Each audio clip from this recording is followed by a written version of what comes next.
Hello everyone, I am Neelam Daiya. Welcome to my channel.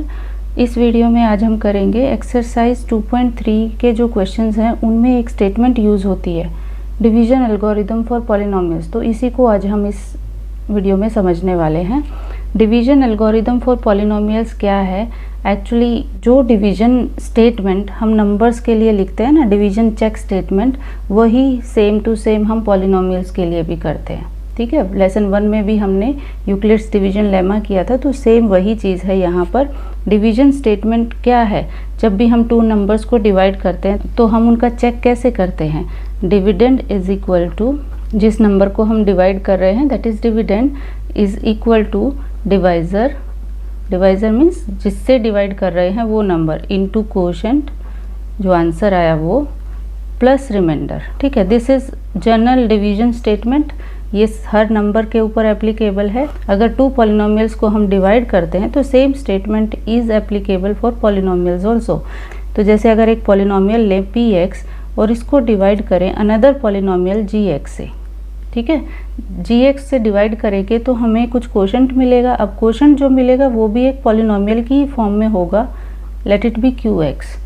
ठीक है, और डिवीजन कंप्लीट होने के बाद कुछ रिमाइंडर भी बच सकता है यहाँ पे। या तो रिमाइंडर 0 होगा या तो रिमाइंडर 0 आ सकता है। तो आइदर इट इज़ 0, और अगर 0 नहीं है तो वो फिर कोई पॉलिनोमियल ही होगा, rx, let it be rx। ठीक है, तो यहाँ पर ये जो 4 पॉलिनोमियल्स हैं px, gx, qx and rx, they together अगर यहाँ पर रख दिए जाए स्टेटमेंट में तो वही डिवीजन एल्गोरिदम है, और उसी का फिर यूज़ हम क्वेश्चंस में करेंगे सॉल्व करने के लिए। ठीक है, तो इसकी प्रॉपर मैथमेटिकल स्टेटमेंट अगर हम लिखें तो कैसे होगा? इफ़, बिगनिंग में तो जब भी डिवाइड करते हैं हमारे पास डिविडेंड एंड डिवाइज़र ही होता है, तो if px and gx are two polynomials with, एक कंडीशन है, जो भी डिवाइज़र पॉलिनोमियल होता है वो कभी भी 0 नहीं होता है, क्योंकि किसी भी नंबर को या किसी पॉलिनोमियल को 0 से डिवाइड नहीं किया जा सकता। तो इसकी यहाँ पर क्या कंडीशन है? With gx not equal to 0। ठीक है, gx 0 नहीं है। देन अब जब ये 2 पॉलिनोमियल्स हैं तो ऑब्वियसली उनको हम डिवाइड भी कर सकते हैं, तो हमें फिर qx एंड rx मिल सकते हैं। Then we can find polynomials qx and rx, quotient and remainder, such that, और अब इन px, gx, qx and rx, इनसे क्या स्टेटमेंट बन सकती है? सेम यही, dividend is equal to divisor into quotient plus remainder. बस यहाँ पर हमें वैल्यूज़ रखनी है। डिविडेंड हमने लिया है px, तो px is equal to divisor, divisor is gx into quotient is qx plus remainder is rx।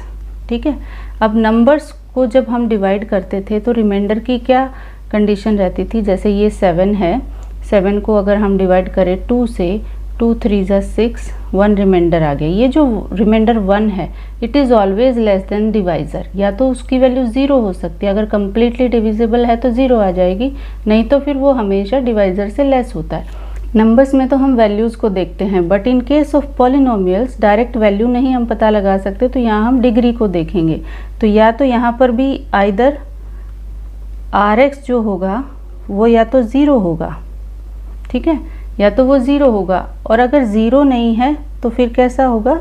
Degree of rx, degree of rx जो है वो लेस देन होगी डिग्री ऑफ डिवाइज़र से, degree of divisor, and divisor here is gx। ठीक है, this is the condition for the remainder. Okay, remainder या तो 0 होगा, अगर 0 नहीं है तो उसकी डिग्री हमेशा डिवाइज़र की डिग्री से लेस होगी, and this is the statement which is known as the division algorithm for polynomials. So hope this is understood. अब एक्सरसाइज 2.3 के जो भी क्वेश्चंस में ये एप्लीकेबल होगी वहाँ हम इसको अप्लाई करेंगे। So stay connected, thanks for watching.